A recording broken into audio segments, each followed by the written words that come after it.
कल आप लगाए थे लास्ट इंटीग्रेशन के टॉपिक में, आपने 23 के 2 भाग थे उसको कंप्लीट कर लिया था। चलते हैं नेक्स्ट क्वेश्चन नंबर 24 पे। कहता है कि आप इसका इंटीग्रेशन कीजिए। तो जो क्वेश्चन दिया गया है आप उसको आई मान लेते हैं। ठीक, अब एक छोटा सा प्रगुण आपके पास था। प्रगुण ये था, ध्यान दीजिएगा, प्रगुण ये था कि आप x की जगह पे पाई/2 अपर लिमिट माइनस एक्स लेते हैं। तो जहां जहां x आप इसको रखेंगे तो रखते हैं, तो आई यहाँ 0 से पाई/2, यहाँ साइन स्क्वायर पाई/2 माइनस एक्स, और ये dx रहेगा, तो यहाँ साइन पाई/2 माइनस एक्स और काश हो गया पाई/2 माइनस एक्स कर लीजिए। आपने कहा कि यह आई है, 0 से पाई/2 हो गया, साइन 90 माइनस काश थीटा, यानी काश स्क्वायर एक्स हो गया, dx हो गया, काश एक्स हो गया, और ये साइन एक्स हो गया। इक्वेशन सेकेंड कर लीजिए, इक्वेशन फर्स्ट है। दोनों इक्वेशन को देखने से आपने ये कहा कि दोनों को ऐड कर दिया जाए। तो चलिए समीकरण 1 और धन समीकरण 2 करते हैं। तो आई और i2i दोनों को ऐड करेंगे, दोनों का एलसीएम सेम दिख रहा है, तो अंश को अंश के साथ जोड़ सकते हैं। 0 से पाई/2, ऊपर हो गया sine square x, cos square x, नीचे साइन एक्स, कास एक्स और dx कर सकते हैं। ऊपर ये 1 हो गया। ठीक, जब ऊपर 1 हो गया तो आपने कहा कि 2i, ये 0 से पाई/2 हो गया, ये 1 हो गया, और यहाँ आपके पास sine x plus cos x dx हो गया। अब क्या करें?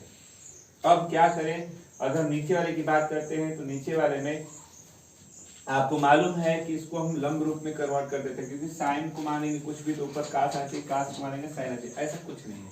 और इसको हम 10 में अर्धक पे तोड़ना चाहे तो भी उस तरह से भी कर सकते हैं। हमने ये कहा कि उतना उल्टा से चलने से अच्छा है लंब रूप में कन्वर्ट कर। लंब रूप का मतलब कड़ी में 2 से दोनों में अंश हर दोनों में भाग कर देते हैं, या आप यहाँ अपने मन से कड़ी में 2 से गुणा और कड़ी में 2 से भाग कर दीजिए अपने मन से। तो ये तो बाहर जाएगा, तो 2i 1/√2 0 से पाई/2 dx, और ये भीतर जा रहा है, तो आपने कहा ध्यान दीजिएगा कास x 1/√2 और साइन x 1/√2 इतना लिख सकते हैं। तो 2i 1/√2 0 से पाई/2 ये dx, ये हो गया कास x, कास पाई/4 कर सकते हैं, साइन x साइन पाई/4 कर सकते हैं। तो 2i 1/√2 0 से पाई/2 dx हो गया, cos a cos b plus sine a sine b, cos a minus b बोलते हैं। तो x माइनस पाई/4, यहाँ 2i 1/√2 0 से पाई/2, आप इसको सेक x माइनस पाई/4 बोल सकते हैं dx के साथ। सेक x का समाकलन होता है log सेक x प्लस tan x होता है इसका समाकलन।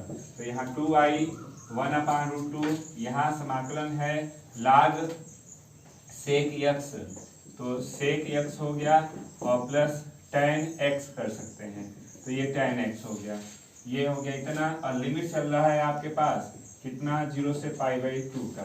चलिए पहले हम लिखेंगे अपर लिमिट, फिर लिखेंगे लोअर लिमिट, तो अपर लिमिट रख लेते हैं। तो 2i 1/√2, ध्यान दीजिएगा जहां जहां x है वहां पाई/2 रखना चाहते हैं, तो जहां जहां x वहां पाई/2 रखेंगे।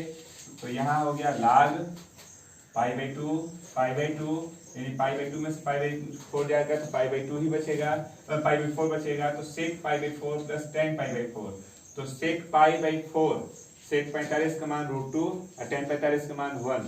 तो यहाँ पे आपके पास आ रहा है √2 प्लस 1 माइनस log 0 रखिए, तो 0 रखेंगे 0 0, सेक पे माइनस का कोई प्रभाव नहीं पड़ता है, सेक 45 ही होगा। सेक 45 का मान √2 और tan 45 में माइनस का प्रभाव पड़ेगा, माइनस बाहर आएगा, tan 45 1 यानी √2 माइनस 1 आ रहा है, इसका मान √2 माइनस 1 आ रहा है। log की प्रॉपर्टी कहती है कि log x minus log y log x अपान y बोलेंगे।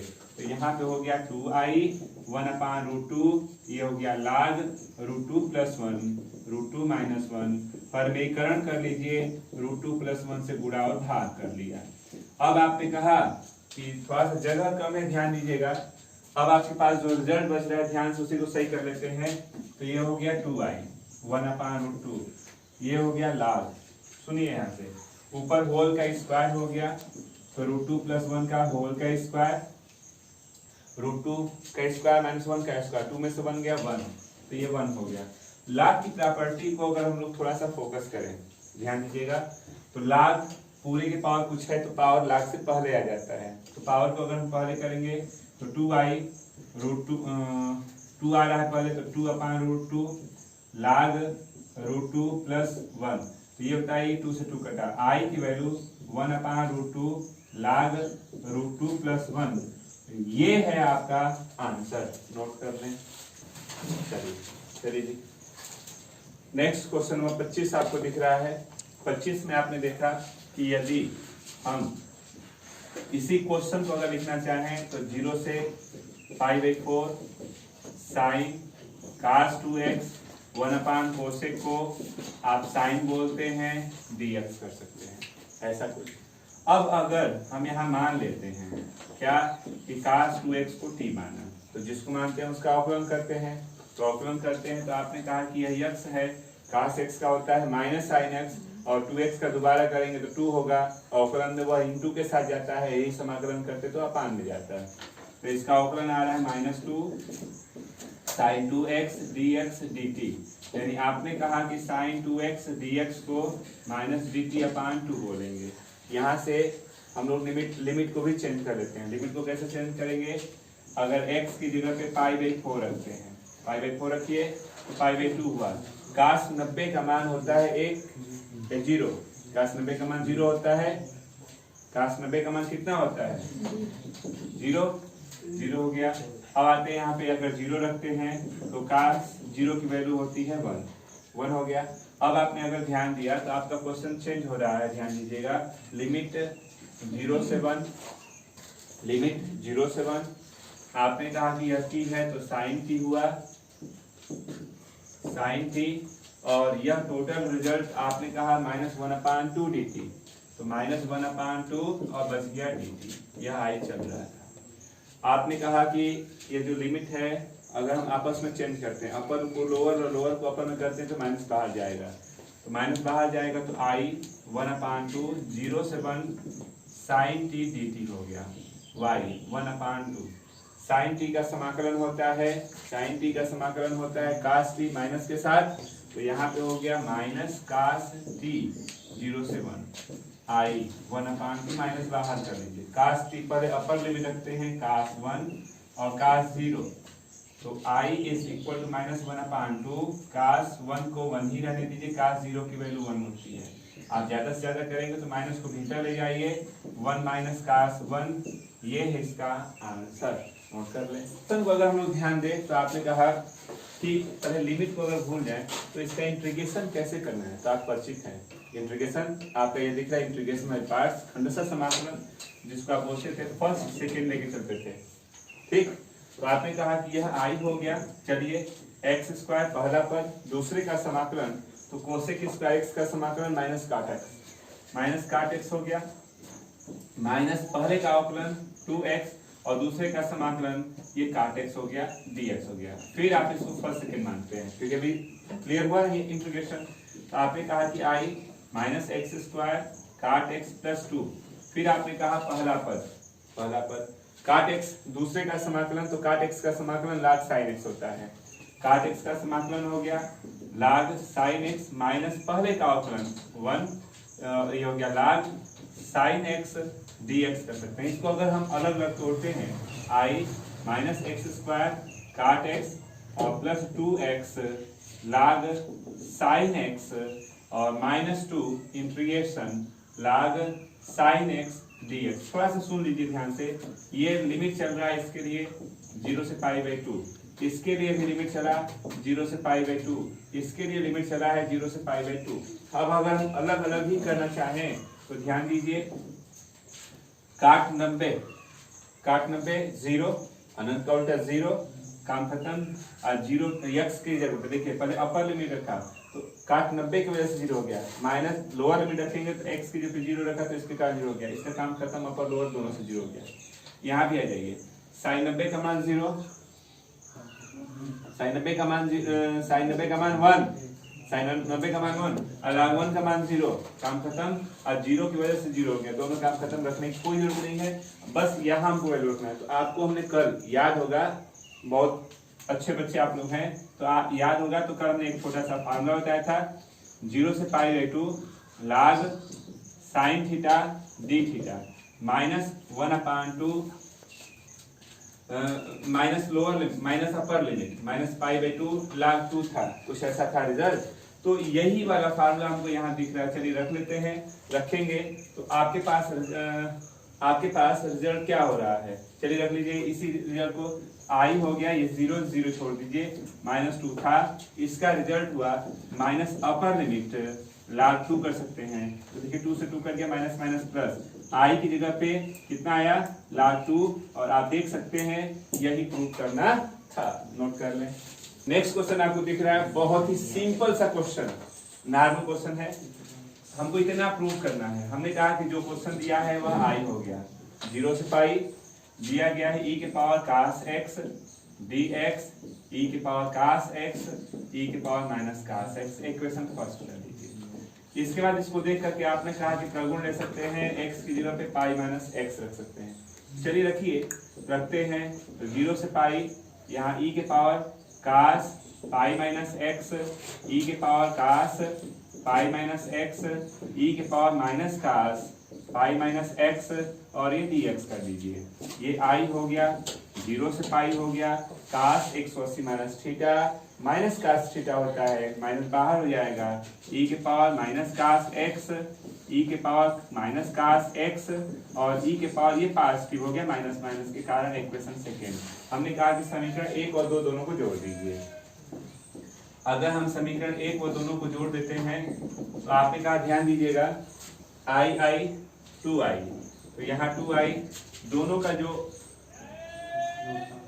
हल है सेम है, ऊपर वाले को भी आप जोड़ लेंगे, तो 0 से पाई e के power minus cos x, e के पावर cos x, नीचे भी सेम वही चीज दिख रहा है, तो आपने इसको व्यवस्थित किया, dx ये कट के 1 हो गया, और 1 का इंटीग्रेशन dx के सापेक्ष आप कर रहे हैं तो x हो जाएगा, तो यहाँ 2i और ये हो गया x, 0 से पाई, पहले आप अपर लिमिट रखते हैं तो पाई हो गया, 0 को छोड़ दीजिए, i की वैल्यू कितनी हो जाएगी, पाई बाई 2, ये है इसका आंसर जो प्रूव।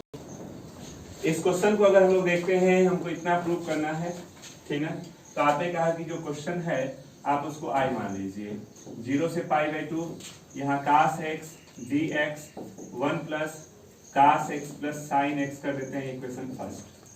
इसके बाद एक छोटा सा प्रगुण हम लोग को दिख रहा था, तो प्रगुण में ये था कि जहाँ x है वहाँ पाई बाई 2 माइनस x रख लीजिए।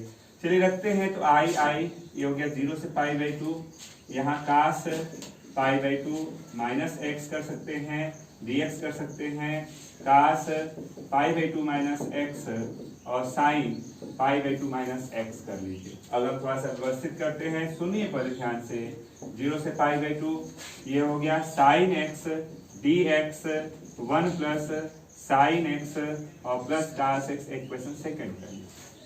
देखने से ये लगा कि दोनों इक्वेशन को हम ऐड कर सकते हैं, जोड़ सकते हैं, तो आपने कहा समीकरण 1 और धन कर दीजिए समीकरण 2, i 2i 0 से पाई बाई 2, दोनों का एलसीएम सेम है, तो ऊपर अंश को अंश के साथ जोड़ सकते हैं, तो अंश को अंश के साथ जोड़ेंगे तो sin x cos x 1 plus sin x plus cos x आप dx करते हैं।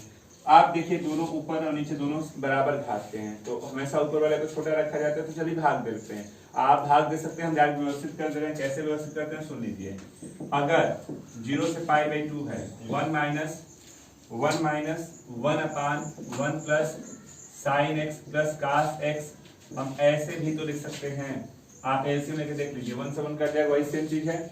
अब ये दो पार्ट में यहाँ से बच रहा है, तो 2i यहाँ 1 पाई बाई 2 हो गया dx के साथ, और यहाँ 0 से पाई बाई 2 यहाँ dx। ये बताइए 1 प्लस cos x को 2 cos स्क्वायर x/2 अर्धक वाला फार्मूला है, 1 प्लस cos x की जगह पे 2 cos स्क्वायर x/2 और sin x का अर्धक होता है इतना, cos x/2 लिख सकते हैं, ठीक ना।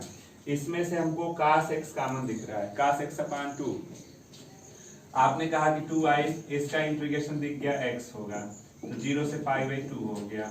यहाँ आप व्यवस्थित करते हैं माइनस 0 से π/2। आप देखिए 2 कॉमन करके बाहर कर लीजिए, तो 2 कॉमन हुआ तो 1/2 हो गया। cos square x/2 sin x/2 cos x/2, cos x/2 से दोनों में भाग देते हैं, अंश है दोनों में, तो ऊपर जाएगा cos स्क्वायर x/2, तो सेक में हो गया, cos स्क्वायर कट गया, एक cos कटेगा, तो tan x/2 बच रहा है, यहाँ बच रहा है ना। अब आप करते क्या है कि आप इस नीचे वाले को 1 + tan x/2 को मान लिया t, तो sec स्क्वायर x/2 1/2 dx, ये हो गया dt, तो sec x/2 dx को 2 dt कर सकते हैं। अगर आप लिमिट चेंज करना चाहें तब भी ठीक है, नहीं करेंगे तब भी आ जाएगा। अब तक आप लिमिट चेंज कर रहे थे, चलिए एक बार बिना लिमिट चेंज के लगा दिया जाए, दोनों तरीके आपको याद हो। तो आपने कहा कि 2i, ये हो गया π/2, लिमिट रख दिया, -1/2, ऊपर हो गया dt, नीचे हो गया t, और 0 से π/2 चल रहा है लिमिट, तो ये log का फार्मूला हो गया ना। तो 1 मिनट 2 के साथ है, 2 भी बाहर जाएगा। आपने कहा कि 2i, ये हो गया π/2, -1 हो गया कट के, 0 से π/2 रख लीजिए, log t की जगह पे वैल्यू रखेंगे क्योंकि हमने लिमिट चेंज नहीं किया था, तो t को रखना पड़ेगा। इतना हो गया, ठीक ना। अब आप log का फार्मूला इंटीग्रेशन हमने किया है, log t, तो log t की जगह पे 1 + tan x/2। अब आपके पास लिमिट है 0 से π/2 कर सकते हैं, ठीक है। अब थोड़ा सा ध्यान दिया जाए, जगह नहीं है ना आपके पास, चलिए इधर वाले को हम मिटा दे रहे हैं, थोड़ा सा जगह लेते हैं। आपने ध्यान दिया तो आपने देखा, देखिए यहाँ से रिजल्ट हमको पूरा कर ले रहे हैं। ये हो गया 2i, यहाँ π/2 है, सुनिएगा ध्यान से। अब आप पहले अपर लिमिट रखते हैं π/2, तो π/4 हो जाएगा, tan 45 का मान 1, तो log 2, अपर लिमिट से log 2 हुआ, अपर लिमिट से log 2 हो गया।